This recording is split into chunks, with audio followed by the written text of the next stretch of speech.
All right, everybody, we are back with another episode of Going Vegan with Rachid. I am your host, Rachid Kareem Shatti.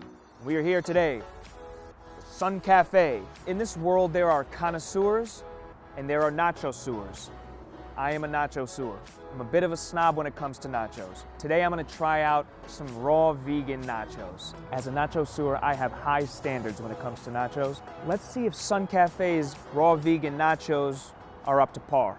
All right, guys, we got our Suncafe mini vegan nachos right here. This is raw jicama.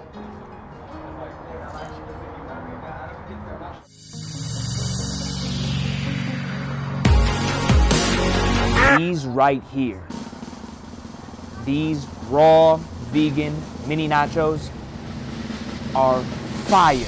Damn, you sure this is raw? This has got to be the best raw vegan option I've tried yet. It's got all the flavors of regular nachos. The things I was most skeptical about going into this, first off, obviously the queso. As a nachoseur, I appreciate good queso. They said it's sunflower seed based. I've heard of cashew based queso.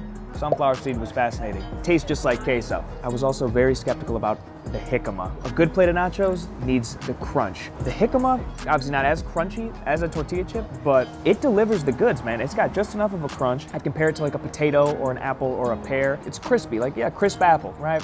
Same kind of texture. They slice it in these thin slices. It's a little sweet, but not too sweet. It works with nachos, man. Jicama all day. It's always sunny at the Suncafe. We got sunflower seed queso, sunflower chorizo, and even sunflower seed sour cream. Sour cream's a little weird. Overall, you're looking at a great plate of nachos. All right, guys, that wraps up another episode of Going Vegan with Rachid. Thank you all so much for watching. Please like, subscribe, and tune in again next week for another episode.